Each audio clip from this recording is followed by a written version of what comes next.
எபேசியர் நிருபத்தில் ஒரு வசனத்தை வாட்சி நாம் தியானிப்போம். 4வது அதிகாரம் 16வது வசனம். 15-16 கூட வாசிக்கலாம். 15-16 எபேசியர் 4:15-16. பிரதர் ஆரம்பிக்கும் போதே சொன்னாங்க, அதாவது ஒரு தனி நபராக நம்ம இந்த ஊழியத்தை செய்ய முடியாது. இதை ரியலைஸ் பண்ணுறதே ஒரு பெரிய விஷயம். இன்றைக்கி பெந்தகோஸ்தேலையும் மற்ற இடங்கள்லையும் தனிநபர் ஊழியம்தான் நடந்துக்கிட்டு இருக்கு. அவங்க சுவிசேஷ பாரம் உள்ளவங்களாக இருப்பாங்க. சுவிசேஷத்தை அறிவித்து ஆத்மாக்களை ரட்சிப்புகளை நடத்துவாங்க. அதுக்கப்புறம் அவங்க அந்த அதிகாரத்தை, அந்த ஆளுகையை வேறு யார்ட்டையும் கொடுக்க விருப்பம் இல்லாமல் அவங்களே தொடர்ந்து நடத்துவாங்க. இது எப்படின்னா, ஒரு கட்டடத்தை கட்டணும்னா அதில் ஒரு மேஷனரி ஒர்க் இருக்குது, கொத்தனார் வேலை. அதுக்கு கொத்தனார், சித்தாள், நிமிந்தாள் அப்படி வேலை இருக்குது. அப்புறம் காங்கிரீட் ஒர்க்குனா அது கம்பி கட்டுறவங்க, பலகை அடைக்கிறவங்க, காங்கிரீட் போடுறவங்க, இப்படி வேலை இருக்குது. அதுக்கப்புறம் கட்டடத்தை பூசிட்டா கூட கார்பென்ட்ரி ஒர்க், ஆசாரி வேலை இருக்குது, வயரிங் ஒர்க் இருக்குது, பெயிண்டிங் ஒர்க் இருக்குது. இப்படி எல்லா வேலையிலும் முடித்தாதான் அந்த கட்டடம் ஒரு முழு தோற்றத்தோடு கூட ஒரு முழுமை பெறும். ஆக எந்த ஒருக்காவது ஒன்று குறைவுபட்டால் கூட அது உபயோகமெல்லாம் போயிடும். பிரதர் மேலே அந்த ரூம் காமிச்சாங்க, எல்லா வேலையும் முடிஞ்சிருச்சு. அந்த பைப் லைன் ஒர்க்கு மட்டும் கொஞ்சம் பெண்டிங் இருக்குது. அதில் சில வேலைகள் செய்ய வேண்டியிருக்குனாங்க. ஸோ அதை யூஸ் பண்ண முடியல. எது சொல்ல வரேன்னா, இப்படி தான் கிறிஸ்துவனுடைய சரீரமாகிய சபையில் மேலே பலதரப்பட்டதான வரங்களையும் ஊழியங்களையும் மேலே சொல்லிட்டு, He gave some as apostles and some as prophets and some as evangelists and some as pastors and teachers. சிலரை அப்போஸ்தலர்களாகவும் தீர்க்கதரிசிகளாகவும் அப்புறம் சுவிசேஷர்களாகவும் மேய்ப்பர்களாகவும் போதகர்களாகவும் தேவன் ஏற்படுத்தினார். எதுக்காக இத்தனை வகை ஊழியம் அப்படின்னா, 12வது வசனம் வாசிங்க. சபையில் முன்னாடி நின்று நடத்தக்கூடிய சகோதரர்கள், என்னால் இது முடியாது. அதாவது சபையில் நம்ம எப்போதுமே விளங்கிக்கணும், தனி நபராக எவருமே இம்பேலன்ஸ்டு தான். நான் சொன்னது மாதிரிக்க ஒரு கொத்தனார் எவ்வளோ திறமைசாலியாக இருந்தாலும் முழு கட்டடத்தை கட்ட முடியாது. அதே மாதிரி தான் பிளம்பரோ, கார்பெண்டரோ, எலக்ட்ரிஷியனோ, பெயிண்டரோ யாராக இருந்தாலும் சரி, எல்லாரும் இணைந்து ஒர்க் பண்ணால் தான் அவங்கவுங்களுடைய அளவுக்கு தகுந்தாற்போல் அவங்கவுங்க வேலையை கரெக்டாக செய்யணும். அப்போ தான் அந்த வேலை முழுமை பெறும் ஒரு கட்டடம். அதே மாதிரி தான் இப்போ வெளியில் உள்ள ஊழியங்களில் உள்ள ஃபெயிலியர் என்ன அப்படின்னா, சுவிசேஷம் அறிவித்து ஆத்மாக்களை கூட்டி சேர்த்த உடனே மேய்ப்பர் ஊழியத்தையும் போதவர் ஊழியத்தையும் எல்லா வேலையும் அவங்களே செய்யணும்னு நினைக்கிறாங்க. ஏன்னா அந்த காணிக்கையை வச்சு அவங்க பிழைப்பு நடத்துகிறபடினால வேறு ஆட்கள் அவங்க விட்டாச்சுன்னா சரி, அது தவறாக போயிடும், அவங்க அந்த பணத்தை எடுத்துக்கிடுவாங்க. அப்படிங்கிறதுனால பணத்தை ஒரு கண்ணு அவங்க வச்சுருக்காங்க. அதனால அந்த தனிநபர் ஆளுகையை அவங்க விட்டு கொடுக்க மாட்டாங்க. ஆனால் புது ரசம் புது துருத்தியில் தான் சேர்த்து வைக்கணும் அப்படின்னு ஆண்டவர் சொன்னார். புது ரசம்ங்கிறது புதிய உடன்படிக்கையினுடைய திருச்சபை சத்தியம். அந்த புது துருத்திங்கிறது கண்டெய்னர், சர்ச். அப்போ புதிய உடன்படிக்கையின் சத்தியம் இந்திய புதிய உடன்படிக்கையினுடைய திருச்சபைக்கு உள்ளதான அந்த அமைப்புக்குள்ளே தான் அது ஆரோக்கியமாக ஒரு வளர்ச்சியை கொடுக்கும். இப்போ இந்த 5 விதமான ஊழியங்கள்னு வரும்பொழுது எல்லா ஊழியத்துக்கும் ஒரே மாதிரியான முக்கியத்துவம் இருக்காது. அப்போ அங்கே ஒருத்தருக்கு ஒருத்தர் ஒரு போட்டி அல்லது பொறாமைகள் அல்லது இயேசு கிறிஸ்துனுடைய அப்போஸ்தலர்களுக்குள்ளே, சீஷர்களுக்குள்ளே நான் பெருசா நீ பெருசா, யார் நமக்குள்ளே பெரியவனாக இருக்கக்கூடும் அப்படின்லாம் எண்ணங்கள் எழும்பினது போல் நமக்குள்ளே எழும்ப முடியும். இங்கே தான் இன்றைக்கி நம்ம கேட்ட சத்தியம் நமக்கு ரொம்ப ஆணித்தரமாக கிரியை செய்யணும். கோதுமை மணியானது நிலத்தில் விழுந்து செத்தால் தான் அது என்ன செய்யும்? மிகுந்த பலனை கொடுக்கும். சாகாவிட்டால் தனித்திருக்கும். ஒரே ஒரு பிரதர் என்னால் தான் எல்லாம் அப்படின்னு நினச்சாருன்னா அவர் இன்னும் சாகலை, அவர் தனியாக தான் இருப்பார். அதே மாதிரிக்க நான் தான் எல்லாம் அப்படின்னு நினச்சா வேறு யாரும் அவரோடு கூட இணைந்து ஊழியம் செய்ய முடியாமல் போயிடும். நம்ம எல்லாருமே ஒவ்வொரு விதத்தில் பலகீனர்களாக தான் இருக்கிறோம். தனி நபராய் ஒவ்வொருத்தரும் இம்பேலன்ஸ் தான். அப்போ தேவன் ஏன் அப்படி வச்சுருக்காருன்னா, எபேசியர் நிருபத்தில் 1வது அதிகாரத்தில் 23வது வசனத்தை வாசிங்களேன். 22-23 வாசி. இதை எப்படி நாம் புரிஞ்சுக்கிட்டோம்னா, எல்லாவற்றையும் எல்லாவற்றாலும் நிரப்புகிற அப்படிங்கிறத விட எல்லாரையும் எல்லாவற்றாலும் நிரப்புகிற அப்படின்னு போட்டால் தான் கரெக்டாக இருக்கும். எல்லாரையும் வச்சு எல்லா வரங்களையும் எல்லா ஊழியத்தையும் கொடுத்து தேவன் வந்து சபையை ஆசீர்வதிக்கிறார். அப்போ எல்லாரும் இருக்கிறோம். ஒருத்தருக்கு போதிக்கிற வரோம், ஒருத்தருக்கு மேய்ப்பருடைய ஊழியம், ஒருத்தருக்கு வந்து அப்போஸ்தலர் ஊழியம், சபைகளை ஸ்தாபிக்கிறது, ஒருத்தருக்கு வந்து ஒரு சுவிசேஷன் சொல்லக்கூடிய ஒரு பாரம். இப்படி எல்லாரையும் வச்சு எல்லா வரங்களையும் கொடுத்து குறைவுகளை நிறைவாக்குகிறார். உதாரணத்துக்கு இந்த கட்டணம் கட்டணும்னாக்கும் இங்கே நடக்கக்கூடிய வேலைகளுக்கு வேண்டிய எல்லா பொருள்களையும் ஒரு இடத்துல வைக்கிறோம். அதுக்கு வேண்டிய எல்லா ஆட்களையும் ஒன்றா அனுப்புகிறோம். அவங்கவுங்க போய் அவங்கவுங்களுடைய பவுண்ட்ரியில் நின்று அவங்கவுங்க வேலையை அவங்கவுங்க செய்யணும். இப்போ மண் கிடக்குது, கல் கிடக்குது, சிமெண்ட் இருக்குது, களவு போடுறதுக்கான எல்லாம் தட்டு கரண்டி மற்ற எல்லாமே இருக்குது. அப்போ அவங்கவுங்க வேலையை அவங்கவுங்க போய் பொறுப்பாக நின்று செய்யணும். வந்த உடனே அவங்க என்ன செய்வாங்க, ஒரு கலவையை போடுவாங்க, மண்ணள்ளி கொட்டுவாங்க, சலித்து அப்புறம் மண் சிமெண்ட்டு போடுவாங்க. அது எத்தனை போடணும்னு கொத்தனார் சொல்லுவார். அதை கரெக்டாக மிக்ஸ் பண்ணி கொடுப்பாங்க. அப்புறம் மிக்ஸ் பண்ணி கொடுத்தோடனே அது சித்தாள் அல்லது நிம்மத்தாள் கொண்டு அள்ளி கொண்டு கொடுப்பாங்க. ஒரு கொத்தனார் எடுத்து அவர் கட்டுவார். ஒரு பக்கம் கல் மண் எல்லாம் முடித்தோடனே அப்புறம் அந்த ஒரு குறிப்பிட்ட காலம் வந்த உடனே ஆசாரி போய் அவர் வேலையை செய்வார். அவர் வேலையை செஞ்சுட்டு அவர் போயிடுவார். அப்போ அவங்கவுங்க வேலையை அவங்கவுங்க செஞ்சு முடிஞ்ச உடனே அவங்க அடுத்த வேலைக்கு போயிடுவாங்க. அப்போ இசைந்த ஆத்துமாக்களாய் ஒன்றே சிந்தித்து கிறிஸ்துனுடைய சரீரமாகிய சபை வளர்ச்சி அடையணும் அப்படிங்கிறதே நம்முடைய நோக்கமாக இருக்கணும். This is our father's business. நான் அடிக்கடி சொல்லுவேன், என் பிதாவுக்கு அடுத்த வேலை நான் இருக்க வேண்டும் என்று உங்களுக்கு தெரியாதான்னு சொல்லிட்டு. இது வந்து ஒரு பிதாவினுடைய வேலை, இயேசுனுடைய வேலை.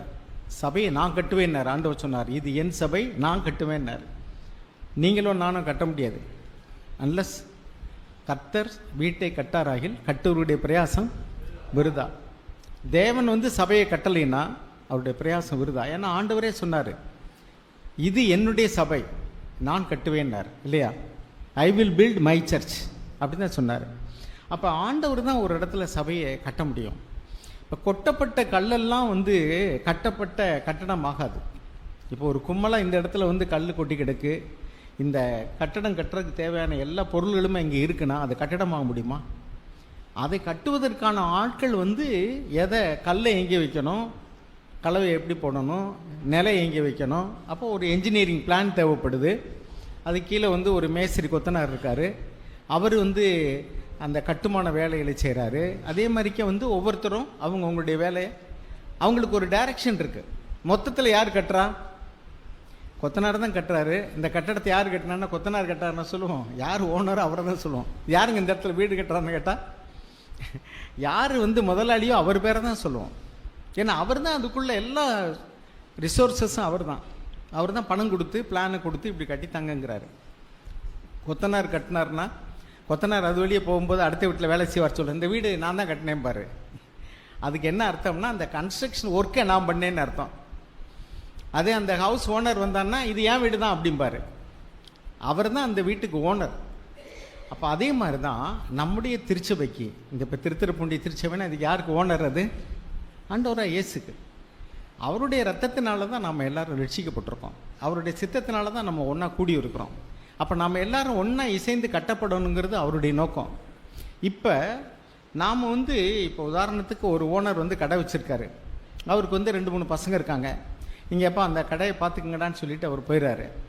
இவங்க 3 பேரை நான் பெருசா நீ பெருசான்னு சண்டை போட்டு அந்த கடை வந்து தாறுமாறாக நடந்துக்கிட்டுன்னு வச்சுக்கலேன். வர்றேன் போகிறோம், என்னத்தையும் அவனை எடுத்துகிட்டு போகிறான், வேலை செய்கிறவன் கிளம்பிட்டு போகிறான்னாக்கும் அந்த ஓனர் வந்து என்ன சொல்லுவார்? நான் பெருசா நீ பெருசான்னு சண்டை போட்டுக்கிறோன்னு பார்த்து வந்து எல்லாரையும் பற்றி வெளியே தள்ளிட்டு இங்கே போங்கடான்னு வேலைக்கு நான் ஆளை போட்டு செய்கிறேன் பாரு இல்லையா? அப்படி தான் ஒரு உதாரணத்தை ஆண்டவர் சொன்னார். ஆக நாம் வந்து ஒவ்வொரு வேலையை செய்யும் பொழுதும் நம்ம மைண்டில் இருக்க வேண்டிய என்ன எதுனாக்கும், திஸ் இஸ் காட்ஸ் ஒர்க், இது தேவனுடைய வேலை. அப்போ ஆண்டவர் சொன்னார், ஒரு சீசன் என்ன நாமத்தின் நிமித்தம் ஒரு கலசம் தண்ணீர் குடிக்க கொடுத்தவனு கூட அதுக்குரிய பலனை பெறாமல் போகான்னு சொன்னார். அப்போ ஒரு சகோதரர் வந்து சுவிசேஷன் சொல்கிறாரு, நம்ம பக்கத்தில் இருக்கிறோம், நமக்கு அந்த கிஃப்ட்டு கிடையாது. அப்போ என்ன செய்யணுன்னாக்கும், ஆண்டவரே எப்படியாவது இந்த ஆத்மா ரட்சிக்கப்படணும், அவருக்கு ஞானத்தை தாங்க, அவர் சொல்கிற சுவிசேஷத்தின் மூலமாக இந்த ஆத்மாவை நீங்கள் எப்படியாவது ரட்சித்துருங்க. இப்படி நீங்கள் ஜெபம் பண்ணிக்கிட்டு வச்சிங்களேன், சுவிசேஷம் சொல்லுகிற சகோதரர் வந்து சுவிசேஷம் சொல்லிகிட்டு இருப்பார். ஆனால் அவருக்கு பக்கத்தில் இருந்து உங்களுடைய ஜெபம் அவருக்கு கிருபையை தரும்படிக்கு நீங்கள் ஜெபத்தை ஏறெடுத்துக்கிட்டு இருக்கீங்க. இப்போ தான் நீங்கள் 2 பேரும் இசைந்து கட்டுறீங்கன்னு அர்த்தம் இல்லையா? இப்போ நீங்கள் வந்து ஒரு ஆத்மா வந்து உங்ககிட்ட வர்றாங்க, உங்களுக்கு அவங்க புத்தி சொல்கிற அளவுக்கோ அல்லது ஒரு பிரச்சனை குடும்பத்தில் அதை விசாரிக்கிறதுக்கோ உங்களுக்கு ஞானம் இல்லை. நீங்கள் சபையில் உள்ள யாராவது ஒரு சகோதரர்கிட்ட போய் சொல்கிறீங்க. அப்படிப்பட்ட ஞானமுள்ள சகோதரர்கிட்ட போகணும். அப்படி போகிறதுக்கு பதிலாக நான் இவங்ககிட்ட கொண்டு விட்டேன்னா சரி, அவங்களுக்கு தானே பேர் கிடைக்கும், எனக்கு பேர் கிடைக்காது அப்படின்னு நினச்சோம்னா நம்மளை தேவன் உபயோகப்படுத்த முடியாது. ஏன்னா பாபிலோனுடைய ஆவி என்ன தெரியுமா? நமக்கு பேர் உண்டாக பண்ணுவோம் வாருங்கள். ஆதியாகமம் 11ஆம் அதிகாரத்தில் என்ன வசிக்கிறோம்?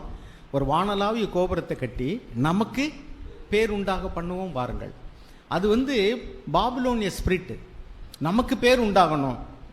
ஆனால் புதிய ஏற்பாட்டில் என்ன எழுதியிருக்குன்னா 1 கொரிந்தியர் 10ஆம் அதிகாரத்தில் நீங்கள் புசித்தாலும் குடித்தாலும் எதை செய்தாலும் தேவனுடைய நாமம் மகிமைப்படும்படியே செய்வீர்களாக. அதே ரோமர் 11:36 எழுதியிருக்கு.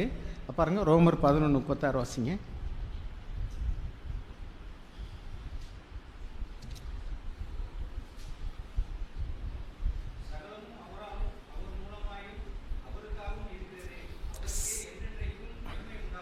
சகலமும் அவர் மூலமாகவும் அவர் அவருக்கென்றும் அப்புறம் அவராலும், from him, through him, to him.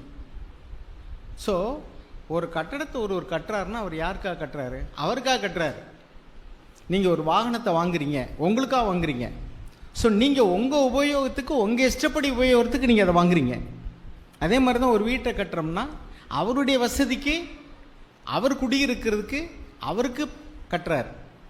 அப்போ தேவன் வந்து சபையை கட்டுறாருன்னா அவருக்கு பேர் உண்டாகும்படி தான், அவருக்காக, அவர் மூலமாக, அவருக்கென்று. இதை நம்ம மறந்துடவே கூடாது. நமக்காக இல்லை, நமக்கு பேர் உண்டாகும்படி அல்ல, நமக்கு ஒரு பேர், ஒரு பந்தா, அதுக்காக அல்லவே இல்லை. அப்போ இன்னைக்கு உலகத்தில் சொல்லுவாங்க, இவங்கெல்லாம் ஆடு திருடுறவங்க. எங்களெல்லாம் பார்த்து அந்த காலத்தில் சொன்னாங்க, இவங்க ஆடு திருடுறவங்க, சுவிசேஷம் சொல்லி ஆத்மாக்களை ரெட்ஷிப்களை நடத்த மாட்டாங்க. யாராவது சுவிசேஷம் சொல்லி நம்ம ஒரு 2 ஆத்மா கூட்டி வச்சுருந்தோம்னா அதை வந்து கலாண்டு போயிடுவாங்க. உண்மை என்னென்னா, ஓனர் யார் விளைக்கரை செலுத்தினாரோ அவருக்கு தான் ஆடு சொந்தம். விளைக்கரை செலுத்துறது யார்? ஆண்டவராகிய இயேசு. அப்போ விளைக்கரையை செலுத்தினவருக்கு தான் ஆடு சொந்தம். நம்மளாம் வேலைக்காரர்கள். இது ஒரு மந்தை, அது ஒரு மந்தை, அது ஒரு மந்தைன்னு வச்சுங்களேன்.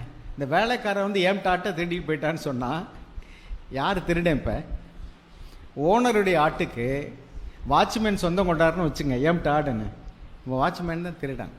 ஸோ அவங்க சொல்கிறது தவறு.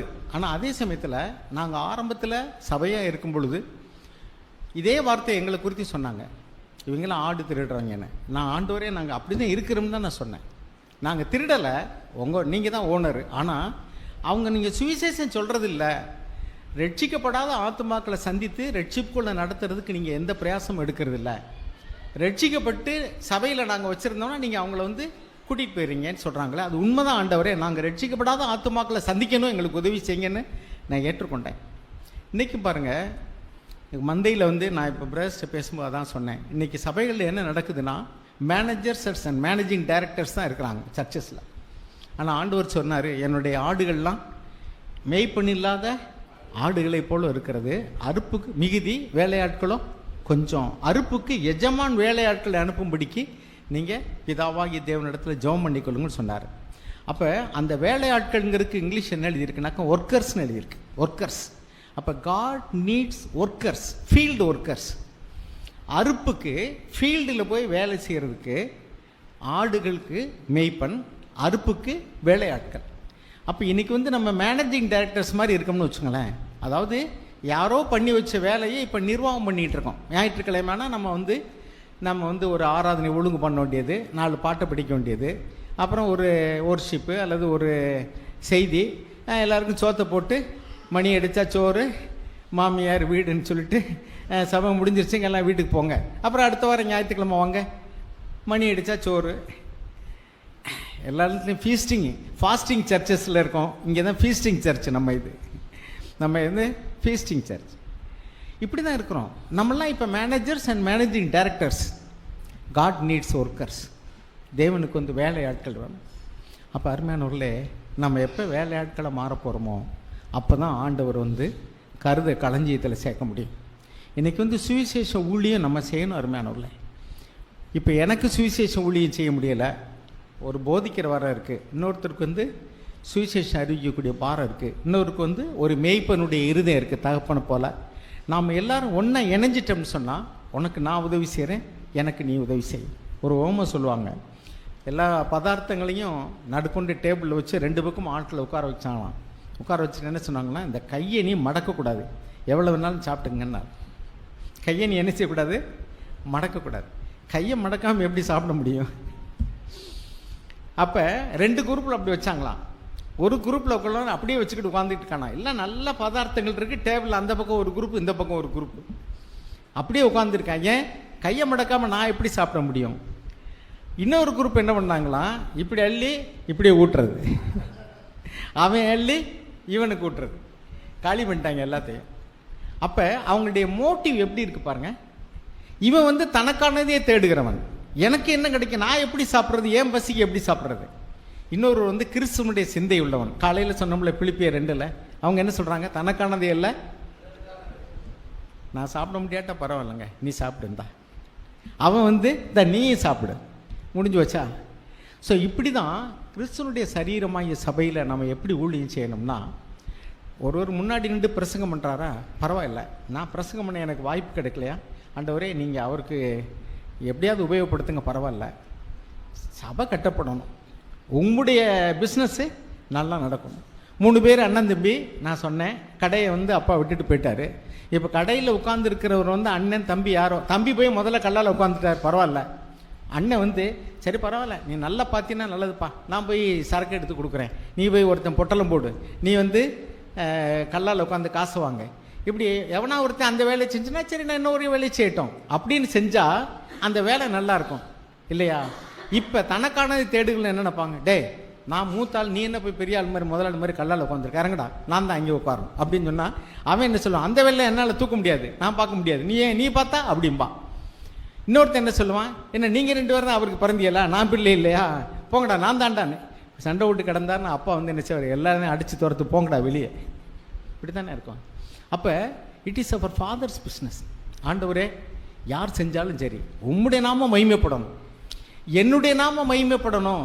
காட் ப்ளஸ் மீ, அதாவது பரலோகத்திற்கு எங்கள் பிதாவே உம்முடைய நாம மகிமைப்படணும். அதோடு கூட கொஞ்சம் பக்கத்துலைக்கு பாயசம் கேட்குற மாதிரி, தூரத்தில் இருக்கிற பந்தியில் உட்காந்து என்ன செய்வாங்க, யோ இங்கே வாங்க, என்ன இவருக்கு கறி வை, ஒரு கறி வந்து பக்கத்தில் வச்சோடனே அப்படியே ஏழை கொஞ்சம் வச்சு அதை மெல்ல சொல்லுவார், பலகாரங்கள் சுத்தமான நெய்யில் செய்யப்பட்டவை. நான் ஒரு இடம் திருச்சியில் படிச்சுட்டு இருந்தேன். அப்போ ஒரு ஹோட்டலுக்கு சாப்பிட போனேன், பெரிய எழுத்தில் போட்டிருக்காங்க, சைவ ஹோட்டல் அது, பலகாரங்கள் சுத்தமான நெய்யில் செய்யப்பட்டவைன்னு. பக்கத்தில் இந்த புள்ளி வச்சது மாதிரி அல்லன்னு எழுதி வச்சுருக்காங்க.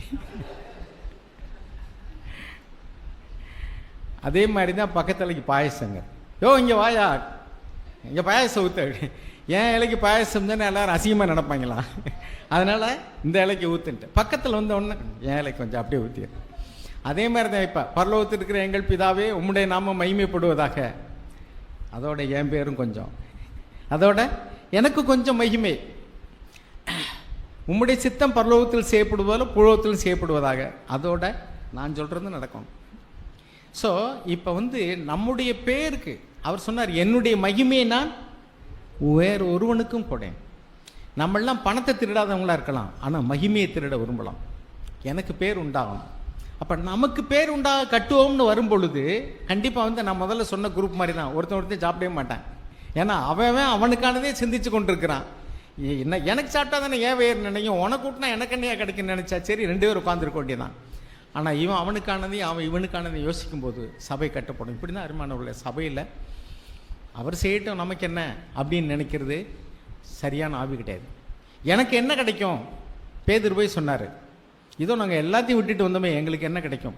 ஆண்டவர் சொன்னார், நீங்கள் எல்லாரும் இந்த 12 கோத்திரத்தை விசாரிக்கக்கூடிய பொறுப்பில் இருப்பீங்க, ஆனாலும் எனக்கு என்ன கிடைக்குங்கிற ஆவியில் நீ செஞ்சின்னா முந்தினோர் பிந்தினோர் இருப்பீங்க. என்ன எனக்கு என்ன கிடைக்கும்? ஒரு பணம் கூலி உனக்கு. சரி, நான் போய் வேலை செய்கிறேன். காலையிலேருந்து சாயங்காலம் வரைக்கும் மங்குன்னு வேலை செஞ்சேன். ஒரு பணம் பேசுனேன்ல, இந்தாப்போ. ஏன்னா அவன் கூலியை பேசி கூலிக்காக தான் வந்தான். கடைசியாக போனவன் கூலியே பேசலை. மத்திய 19 நினைக்கிறேன்ல, 19:20. அதில் அவன் கூலியே பேசலை. ஏப்பா நீ வேலையே இல்லாமல் இருக்கிறியன், தோட்டத்தில் போய் வேலை செய்றியா? ஐயா செய்கிறேன், எனக்கு வேலை கொடுத்தா போதுமையான்னு போயிட்டான். அவன் போய் என்ன வேலை பார்த்துருப்பான்? கொஞ்சம் தான் வேலை பார்த்துருப்பான். கடைசியில் என்னன்னாக்க அதில் அவங்களுக்கு பாடம் புகட்டணுங்கிறதுக்காகவே முதல்ல என்ன செய்கிறாரு? பிந்தி வந்தவனுக்கு முந்தி கூலி.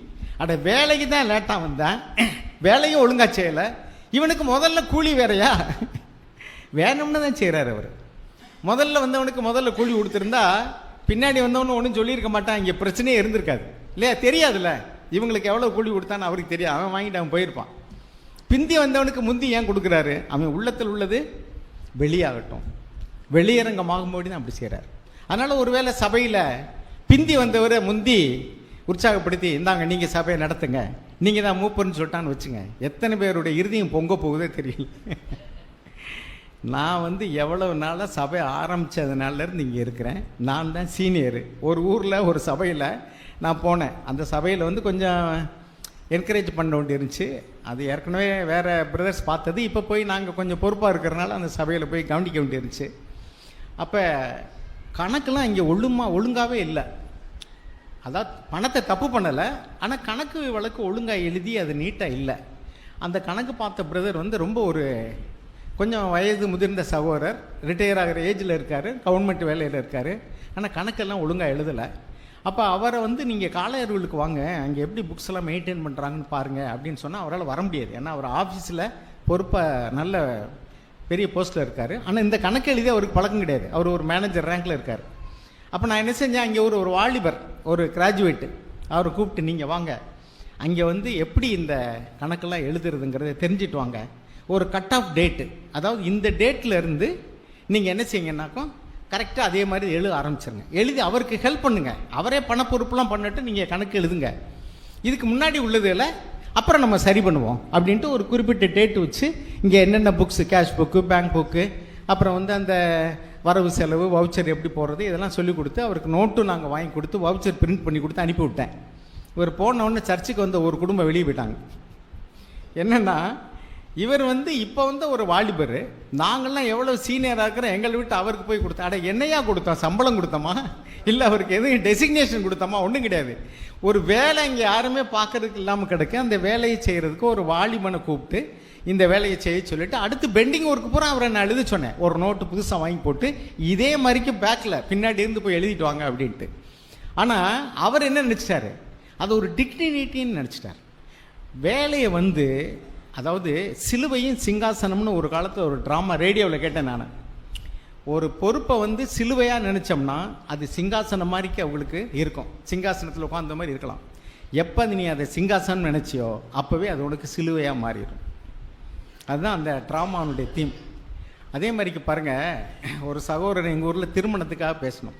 அந்த திருமணத்துக்கு நீங்கள் உங்களுக்கு கல்யாணம் பண்ணோன்னா அவங்க அப்பா அம்மாலாம் சொல்கிறாங்க, நீங்கள் பையனுக்கு வயசாகிடுச்சு, வேலை பார்க்குறான், சம்பளம் வாங்குறான், அவனுக்கு கல்யாணம் பண்ணணும்னு சொன்னால் இப்போ வேண்டான்னு சொல்கிறான் தான் நீங்கள் பேசுங்கன்னாங்க.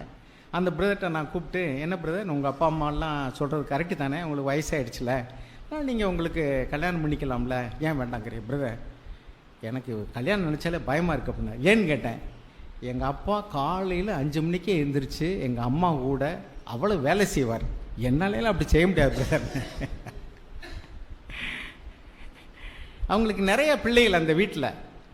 அவர் என்னத்தை பார்க்குறாருன்னா அவங்க அப்பா செஞ்ச வேலையில் பார்க்குறாரு.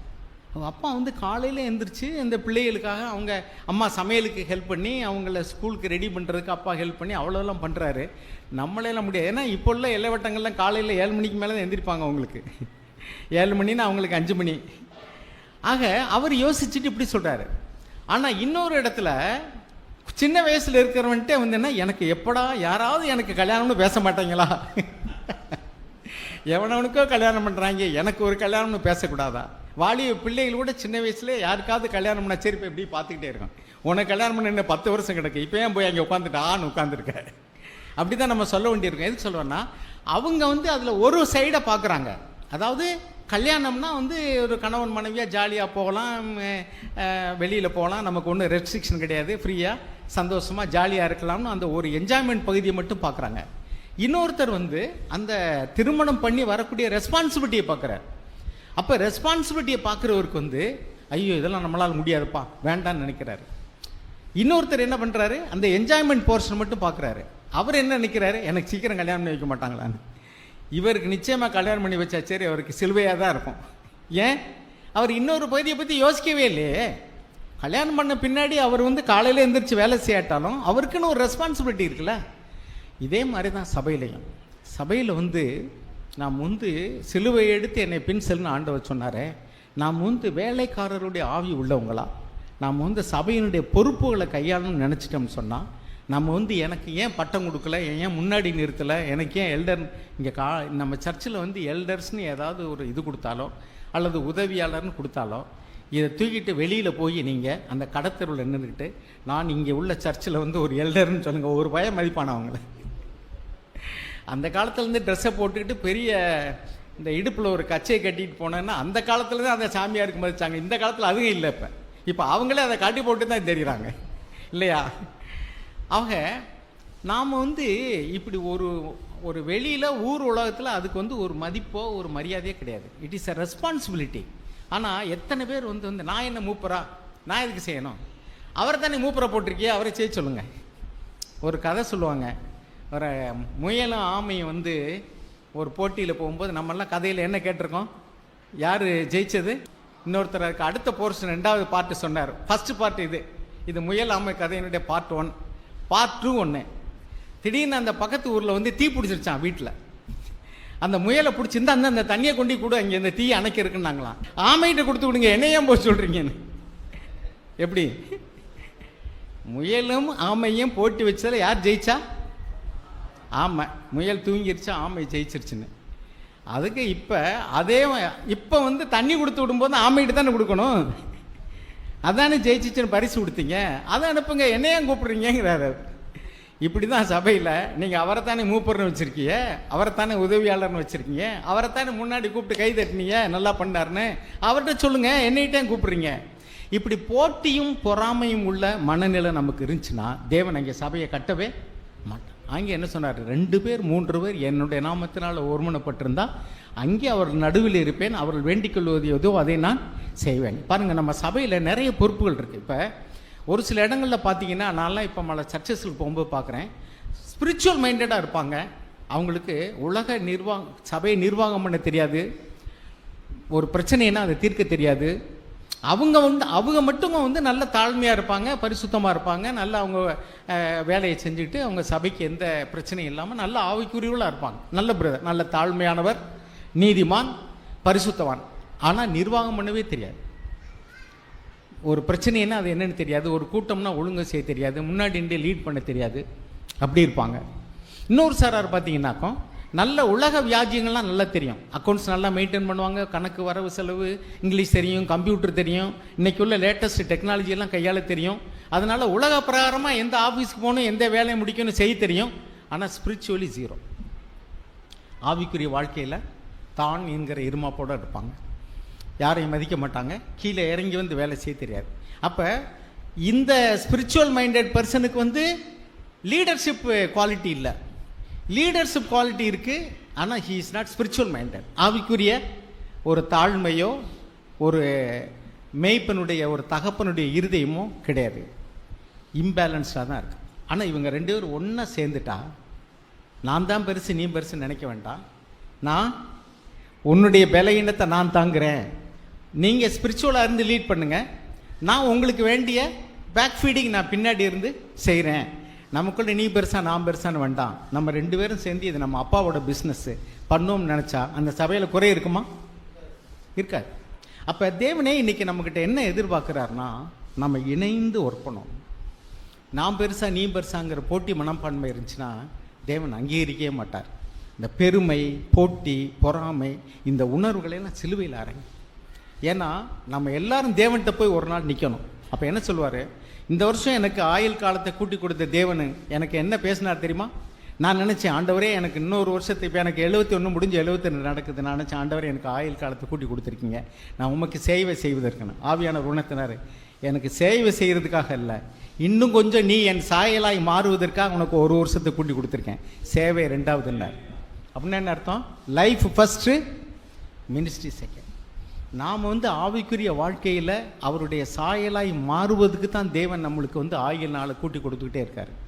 அப்போ வாழ்க்கையில் மாதிரியாக இருந்து நாம் ஊழியத்தை செய்யணும். பிரதர் சாக் அடிக்கடி சொல்லுவார், சபை ஊழியங்கிறது 3rd ஸ்டோரி பில்டிங் மாதிரிக்க. ஃபஸ்ட் ஃப்ளோர் உங்களுடைய பர்சனல் லைஃப், செகண்ட் ஃப்ளோர் உங்களுடைய ஃபேமிலி லைஃப், 3rd ஃப்ளோர் தான் சர்ச். நீ ஃபஸ்ட் ஃப்ளோரையும் செகண்ட் ஃப்ளோரையும் சரியாக கட்டலைன்னா, நீ 3rd ஃப்ளோரில் போய் நீ கட்டடம் கட்டணும், சபையை கட்ட நினச்சினாக்கா it will be a total failure. ஏன்னா கட்டடம் கிராக் ஆகிடும். முதல்ல ஒன்றும் தெரியாது, போக போக தெரியும். அதனால் அருமையான சகோதர சகோதரிகளே, நான் உங்களை என்கரேஜ் பண்ண விரும்புகிறது என்னென்னா, உங்களை பேச சொல்லலையா, கவலைப்படாதீங்க.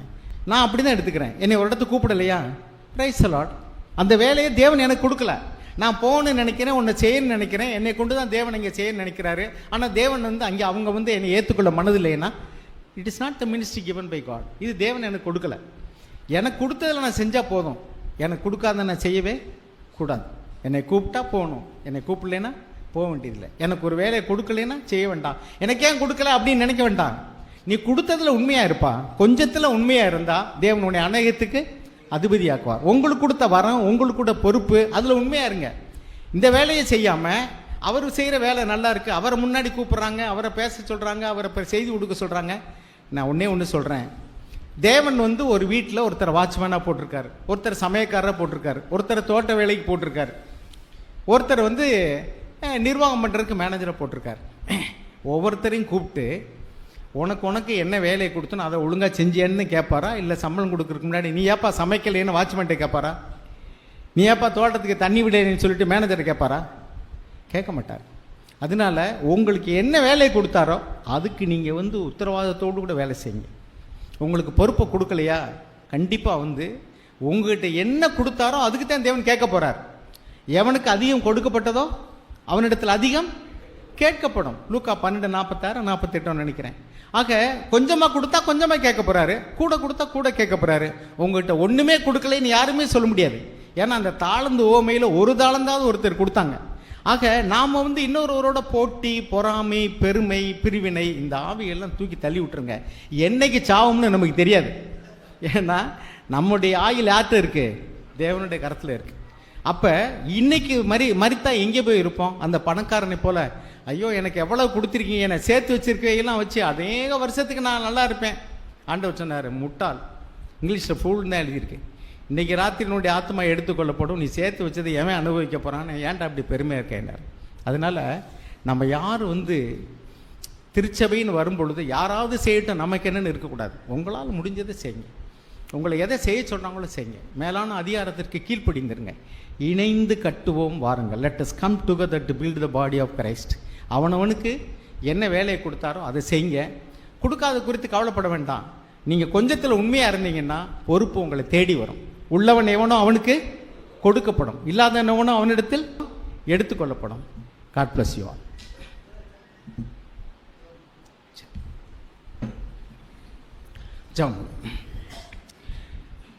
இறக்கமுள்ள எங்கள் நல்ல தகப்பனே, இந்த திருத்துறைப்பூண்டியிலையும் மன்னார்குடியிலையும் முத்துப்பேட்டையிலையும் ஆண்டவரே, நீர் ஆரம்பித்த இந்த திருச்சபையை கட்டக்கூடியதான பணியை ஆண்டவரே உண்மையோடு உத்தரவாதத்தை உணர்ந்து செய்ய ஆண்டவரே, தாழ்மையோடு கூட ஒருவருடைய தேவையை உணர்ந்து ஆண்டவரே, ஒருவருடைய குறைபாடுகளை தாங்குகிறவர்களாக இணைந்து திருச்சபையை கட்ட இங்குள்ள சகோதரர்கள் சகோதரிகள் யாவருக்கும் நீங்கள் கிருபை தர வேணுமா நாங்கள் செபிக்கிறோம். அபிஷேகத்தையும் பலத்தையும் ஞானத்தையும் தாங்க. போட்டியோ பொறாமையோ பெருமையோ அல்லது அஜாக்கிரதையோ இல்லாதபடிக்கு கர்த்தாவே, அவரவர்களுக்கு தேவன் கொடுத்த கிருபையின் அளவுக்கு தக்கதாக தங்கள் பொறுப்புகளை உண்மையாய் செய்ய ஆண்டவரே, அது சின்ன வேலையோ பெரிய வேலையோ, பிரபல்யமாக இருக்கிற வேலையோ அல்லது அந்தரங்கத்தில் உள்ள வேலையோ, ஜெபிக்கிற வேலையோ, கொடுக்கிற வேலையோ, எதுவாக இருந்தாலும் சரி ஆண்டவரே, அவரவர்களுக்கு நீர் தந்திரலும் கிருபையின்படியாக அவர்களை ஞானமாய் செய்து உம்முடைய நாமத்தை மகிழ்விக்க, உம்முடைய நாமத்தை மகிமைப்படுத்த, எதை செய்தாலும் உம்முடைய நாமம் மகிமைப்படும்படிக்கு நீர் பார்த்து கொண்டிருக்கிறீர் என்ற உணர்வோடு கூட, எங்கள் இருதயங்கள் ஓடக்கூடிய நினைவுகளையெல்லாம் நீர் பார்க்கிறீர் என்ற உணர்வோடு கூட ஒருவருக்கு முன்பாகவே வாழ ஒவ்வொரு கிரியையும் செய்ய நீ உதவி செய்வனுமாய் நாங்கள் ஜெபிக்கிறோம். திருச்சபையை கட்டி எழுப்புங்க. சுவிசேஷம் அறிவிக்கப்படவும், இந்த கடைசி காலத்தில் ஆண்டவரே இன்னும் ரட்சிக்கப்படாத எங்கள் குடும்பங்கள், சபையில் உள்ள குடும்பங்கள் எல்லாம் ரட்சிக்கப்பட, இசைந்த ஆத்துமாக்களாய் ஒரே சரீரமாக இந்த இடத்துல கட்டி எழும்ப உலகத்துக்கு நீர் வெளிச்சமாக திருச்சபைகளை கட்ட வேணுமாய் நாங்கள் ஜெபிக்கிறோம். இயேசு நாமத்தில் பிதாவே. Thank you all. God plus.